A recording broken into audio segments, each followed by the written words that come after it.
నమస్తే, welcome to Telugu రాజ్యం. ఈరోజు మనతో పాటు ఉన్నారు సీనియర్ జర్నలిస్ట్ భరద్వాజ్ గారు. వారితో మాట్లాడేద్దాం. సార్ నమస్తే. నమస్తే సార్, కాక్రోచ్ జనతా పార్టీ మరొక పబ్లిక్ అవుట్ రీచ్ ప్రోగ్రామ్ని ప్రారంభించబోతోంది. సెప్టెంబర్ నెలలో వాళ్ళు ప్రారంభించబోతున్నట్టుగా తెలియజేశారు. నిన్న ఛత్రపతి సంభాజీనగర్లో సీజేపీ కోర్ మీటింగ్ 2 రోజులు జరిగిన తర్వాత వాళ్ళు ఈ నిర్ణయాన్ని వెల్లడించడం జరిగింది. సో దీని పేరు కూడా కొంత డిఫరెంట్గా నేమ్ చేసే ప్రయత్నం చేశారు. క్యా బోల్తీ హే పబ్లిక్, అంటే ప్రజల నుంచి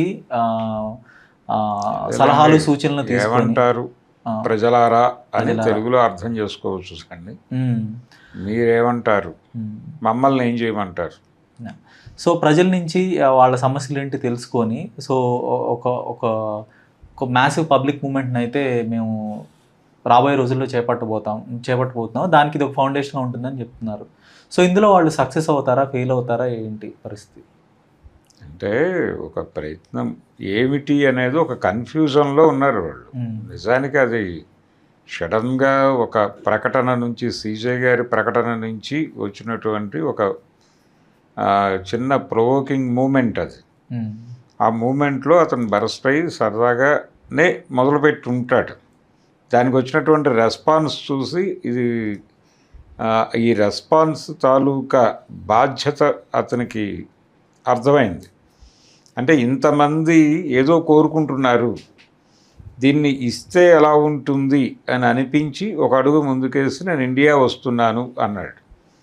రాగానే ఒక రియాక్షన్ కనిపించగానే అతని దగ్గరికి చేరినటువంటి విద్యార్థులు సమూహాలు, అంటే ఆయన టార్గెట్ చేసింది నిరుద్యోగుల్ని, విద్యార్థుల్ని. అంటే ఫేక్ డిగ్రీ అన్నాడు ఆయన. ఫేక్ డిగ్రీ బ్యాచ్ అందరినీ కలిపి కాక్రోచ్ అన్నాడు. కోర్టుల్లో ఫేక్ డిగ్రీలతో వచ్చేసి నానా చెత్త చేస్తున్నారు అని మాట్లాడాడు ఆయన. ఆ తర్వాత కూడా నేను నిరుద్యోగుల్ని కించపరచలేదు, కానీ ఫేక్ డిగ్రీ వాళ్ళ పట్ల నాకు ఉండాల్సినంత చిరాకు ఉంది అన్నాడు ఆయన. సో ఇలా వీళ్ళే టార్గెట్గా మొదలైంది కాబట్టి కార్యక్రమం ఆటోమేటిక్గా వాళ్ళే అసెంబ్లీ అయ్యారు. అక్కడికి అసెంబ్లీ అయిన సందర్భంగా ఈ పేపర్ లీకేజీ ఇష్యూస్ ఇవన్నీ చర్చకు వచ్చినాయి. ఆ అప్పుడు ఆయన దీన్ని ఎంచుకున్నాడు.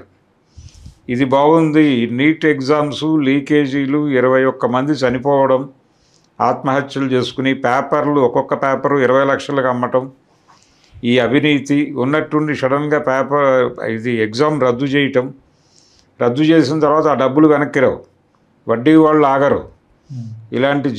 ఇలాంటి గందరగోళాలకు జనం జీవితాలు వెళ్ళిపోవడాన్ని ఈ డ్రైవ్ చేసినటువంటి మంత్రి గారి గొడవ ఏంటి, విద్యాశాఖ ఏం చేస్తోంది అనే దగ్గర మొదలు పెడదాం మనం అని జవాబుదారీతనం గుర్తు చేయటం కోసం మాత్రమే మేము రోడ్డు మీదకి వచ్చామని చెప్పుకోవడానికి ఒక రీజన్ ఉంటుంది, ఒక ఎస్టాబ్లిష్మెంట్ ఉంటుంది. అందుకని చాలా తెలివిగా దాన్ని యాప్ చేసుకుని రంగంలోకి వచ్చాడు ఆయన.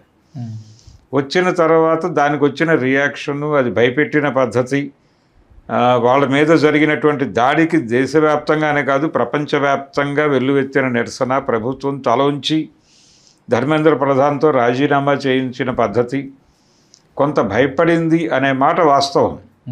మోడీ గారి ప్రభుత్వం భయపడింది. కరెక్షన్ మెకానిజం నిజానికి వాళ్ళు డే 1 నుంచే దాని మీద అటాక్ మొదలుపెట్టి దాన్ని రెడిక్యూల్ చేయటము, సోనం వాంగ్చుక్ ఫేకు, అభిజిత్ దీప్కే అనేవాడు ఫేకు, ఇవన్నీ ఫేక్ ఎలిమెంట్స్, ఇదంతా తుకడే గ్యాంగు, వీళ్ళందరూ చర్చ్ సపోర్టర్లు, చర్చ్ ఫండింగు, చర్చ్తో పాటు పాకిస్తాన్ ఫండింగు, దాంతోపాటు బంగ్లాదేశు, లేకపోతే చైనా నుంచి అసలు నేరుగా డబ్బులు తీసుకొచ్చి ఇచ్చారు అని చెప్పి సిపిఎం నాయకురాలు బృందా కారత్ మీదే నిందేశారు. ఈ లెవెల్ ప్రచారము, ఈ లెవెల్ దాడి సోషల్ మీడియా హ్యాండిల్స్ అన్నిటి నుంచి చేయటంలోనే వాళ్ళ పిరికితనం అర్థమవుతుంది. అంటే పిరికివాడి కంటే క్రూరుడు ఉండడు అని ఒక ఇది ఉంది మనకు, ఒక సేయింగ్. ఆ ప్రకారం వాళ్ళు ఏ లెవెల్లో భయపడ్డారో అర్థమవుతుంది. కనుక ఈ గోల మధ్యలో, ఈ గోల నేపథ్యంలో చూస్తే వాళ్ళు డెఫినెట్గా భయపడ్డారు.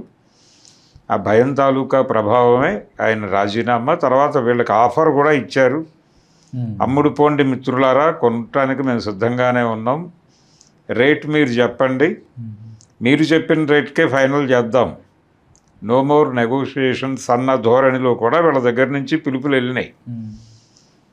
కాబట్టి వాళ్ళ దగ్గర ఉన్నది ఎవడైనా అమ్ముడు పోవాలి, అమ్ముడు పోయే వరకు టార్చర్ పెడతారు. కొంతమంది ఆరోపణ ఏంటంటే ఇప్పుడు సౌరవ్ దాస్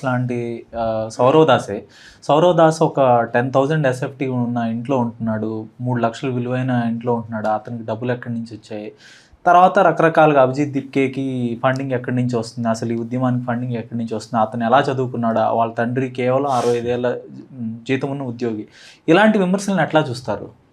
ఇవన్నీ టార్గెట్గా జరుగుతున్నవే, ఇవన్నీ టార్గెటే. వాళ్ళకి చర్చ్ డబ్బులు వస్తున్నాయి, వాళ్ళందరూ విదేశీ డబ్బులతో బతుకుతున్నారు, వీళ్ళేదో దేశీయ డబ్బులతో బతుకుతున్నారు. వీళ్ళందరూ కార్పొరేట్లకు దేశాన్ని అమ్మేసి వాళ్ళు ఇచ్చినటువంటి కమిషన్తో బతుకుతున్న వాళ్ళే కదా. ఇంక్లూడింగ్ నరేంద్ర మోడీ దగ్గర నుంచి మొదలు పెడితే చంద్రబాబు నాయుడు వరకు ఇదే వ్యాపారం. ఈ దేశ ప్రజల్ని ముష్టివాళ్ళుగా మార్చాలి, వీళ్ళ భూములన్నీ లాక్కుని కార్పొరేట్లకు ఇచ్చేయాలి, వాళ్ళు ఇచ్చేటువంటి కమిషన్తో వీళ్ళు బతకాలి, వాళ్ళ కంపెనీల్లో వీళ్ళకి షేర్లు కావాలి, వీళ్ళు పెట్టేటువంటి కంపెనీలో వాళ్ళు షేర్లు కొనాలి. ఈ వ్యాపారం కదా మీరు చేస్తుంది. మీరు అమ్ముడు పోయారనాలా, వాళ్ళు అమ్ముడు పోయారనాలా?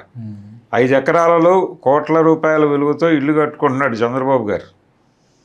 మరి 1000 అడుగుల ఇంట్లో అదేం పెద్ద బీభత్సమైన ఇల్లేం కాదు, ఒక డబుల్ బెడ్రూమ్ ప్లాట్ అంతే. దానిలో ఉండటం తప్ప. అంటే మీ ఉద్దేశం ఏమిటి? అతను ఏదో ఒక కులానికి చెంది ఉంటాడు కదా, ఆ కులం వాడు ఎక్కడుండాలో వీడికి ఒక అభిప్రాయం ఉంది. ఆడొక దిక్కుమాలిన గుడిసెలో ఉండాలి, ఆడిక్కడ ఉన్నటువంటి అపార్ట్మెంట్లో అనే ఒక బలుపు తాలూకా ప్రకటన అది.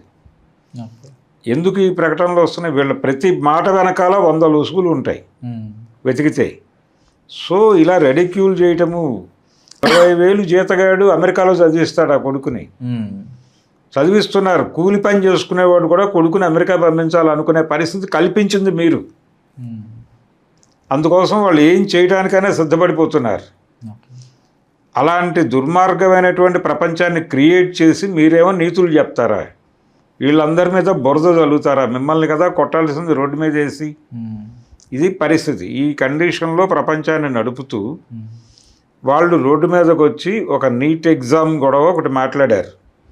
దానికి విద్యార్థి లోకం కదిలింది. విద్యార్థి లోకం కదలటం అనేది వాళ్ళని భయపెట్టింది. కాక్రోచ్ జనతా పార్టీ ఇంకెవరినైనా కదిలించి ఉంటే ఇంత భయపడేవాళ్ళు కాకపోవచ్చు. ఈ విద్యార్థి లోకం అనేది అవుట్ స్పోకెన్గా ఉంటుంది. ఈ అవుట్ స్పోకెన్ వాళ్ళు ఏ ఎమోషన్ అయినా వ్యక్తీకరిస్తారు.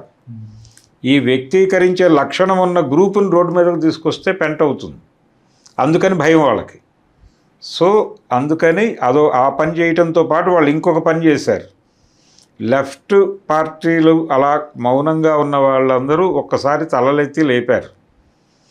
ఇది మనం చేయాల్సిన పని కదా, వీళ్ళెవరో చేస్తున్నారు, మనం దీంతో కలవటమో లేకపోతే దీన్ని ప్రొటెక్ట్ చేసుకోవటమో లేదు, ఇది ఓపెన్ చేసినటువంటి విండోస్లో మన షేర్ ఏమిటి అనేది వెతుక్కోవటమో చెయ్యాలి మనం అని నెమ్మదిగా వాళ్ళు కదిలారు. ఈ కదలిక కూడా భయపెడుతోంది బీజేపీని. ఇలా 2-3 రకాల భయాలు కలిగించారు వాళ్ళు ఆ జంతర్ మంతర్లో కూర్చొని. ఇంత భయంలో నుంచే ధర్మేంద్ర ప్రధాన్ రాజీనామా చేశాడు. ఇప్పుడు వీళ్ళ మీద బురద చల్లుతున్నారు. వీళ్ళు ఏంటి పొలిటికల్ పార్టీనా, వీళ్ళు వస్తారా, వీళ్ళు ఆల్టర్నేటివ్ అని మాట్లాడుతున్నారు. వాళ్ళే ఎక్స్ప్లెనేషన్ ఇచ్చుకున్నారు, మేము ప్రెజర్ గ్రూప్ అదే మేము ప్రెజర్ గ్రూప్గా ఉంటాము అని చెప్పడం వెనకాల కూడా స్కీమే ఉండొచ్చు. అది ప్రస్తుతానికి వాళ్ళ అభిప్రాయం. రేపు పొద్దున జనంలోకి వెళతామంటున్నాడు ఆయన. నెక్స్ట్ ప్రోగ్రాం జనంలోకి వెళ్ళి మీరు మా నుంచి ఏం కోరుకుంటున్నారు అనేది అడుగుతామంటున్నారు. మీకు ఏం కావాలి, మేము ఏం చేయాలని మీరు అనుకుంటున్నారు, మేము చేసిన కార్యక్రమానికి సంబంధించి మీ రివ్యూస్ ఏమిటి, మీరిచ్చే రేటింగ్స్ ఏమిటి దాకా వీళ్ళు జనంలోకి వెళ్ళి మాట్లాడబోతున్నారు. ఈ మాట్లాడే ప్రయాణంలో అసలు ఈ ఉన్న వాళ్ళందరూ దుర్మార్గులే, ఒక బలమైన ఆల్టర్నేటివ్ నువ్వే, సో నువ్వు నడుము బిగించు, మేమందరం నీ వెనకాల ఉంటామంటే అని భరోసా కల్పిస్తే బహుశా రాజకీయాల్లోకి వస్తాడు. అంటే రాజకీయాల్లోనే ఉన్నాడు అతను. రాజకీయాల్లోకి కొత్తగా ఎవరు ఉద్భవించరు. ఎన్నికల రాజకీయాల్లో లేరు. ఎన్నికల రాజకీయాల్లో లేరు. ఇప్పుడు మావోయిస్ట్ పార్టీ రాజకీయాల్లో ఉంది కదా, కాకపోతే వాళ్ళు ఎన్నికల రాజకీయాల్లో లేరు. వీళ్ళు ఎన్నికల రాజకీయాల్లో లేకపోయినా ఇంకేదైనా యాక్టివిటీలో ఉండొచ్చు. అది తప్పేం కాదు. పొలిటికల్ పార్టీ అంటే అది ఎన్నికల్లో ఉండాలని నిబంధన ఏం లేదు. అయితే చాలామంది ఇలా చెప్పిన వాళ్ళే తర్వాత ఎన్నికల్లోకి వచ్చారు. లోక్సత్తా బయట మామూలు ప్రెజర్ గ్రూప్గానే ఉంటాము అని చెప్పి అది పొలిటికల్ పార్టీ పెట్టి ఆయన ఒక్క సీటే గెలుచుకుని మళ్ళీ షట్ డౌన్ చేసి ప్రెజర్ గ్రూప్గానే ఉంటామని మళ్ళీ బ్యాక్కి వెళ్ళి ఉన్నాడు ఆయన. అలాగే లక్ష్మీనారాయణ గారు వారు కూడా జనసేనతో కొనసాగి దానిలో నుంచి బయటకు వచ్చి సొంతగా పార్టీ పెట్టి అది కూడా డిజాల్వ్ చేసి తిరిగి సర్వీస్లోకి షిఫ్ట్ అయిపోయాడు ఆయన. సో చైతన్యం తాలూకా పరిధులు, పరిమితులు, ప్రయోజనాలు, వీళ్ళ విజను ఇవన్నీ కూడా పనిచేస్తాయి సామాజిక ఆచరణలో నిలబడటం, వెళ్ళిపోవటం అనే అంశాల మీద. కాబట్టి వీళ్ళకు ఉన్నటువంటి సామాజిక పునాది వీళ్ళని ఉంచుతుంది అనుకుంటున్నాను నేను. ఓకే. సో రేపు జనాలతో ఇంటరాక్షన్లోకి వెళ్ళిన తర్వాత వీళ్ళకి చాలా విండోస్ ఓపెన్ చేస్తారు. అందుకే మావో అన్నాడు ప్రజల నుంచి నేర్చుకుని ప్రజలకి నేర్పాలి అని. మీకు జ్ఞానం కావాలంటే జనంలోకి వెళ్ళండి, వాళ్ళు నేర్పుతారు.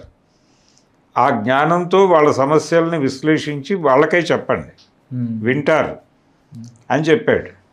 కాబట్టి అదే పనిలో ఉన్నారు ఇప్పుడు వీళ్ళు. ఆ పని సక్సెస్ఫుల్గా నడిచి అది నడిస్తే జంతర్ మంతర్ కంటే ఎక్కువ వేడి పుట్టిస్తారు. జంతర్ మంతర్ కంటే భారతదేశం మొత్తం జంతర్ మంతర్గా మారుతుంది అప్పుడు. ఈ ప్రమాదాన్ని ఆల్రెడీ బీజేపీ స్మెల్ చేస్తోంది. మరి ఎలా వాళ్ళు పర్మిషన్లు ఇస్తారు? ప్రతి చోట దాడులు చేయడానికి వాళ్ళకి వ్యవస్థ ఉంది. సంఘ పరివారం మాత్రమే కాదు, వాళ్ళకి చాలా పరివారాలు స్వచ్ఛందంగా సేవలు అందించడానికి వాళ్ళు పడేసే, వాళ్ళు విధిల్చే ఎంగిలి నాకటానికి ఈ దేశంలో చాలామంది సిద్ధంగా ఉన్నారని మనం యూట్యూబ్ ఓపెన్ చేస్తే అర్థమవుతుంది.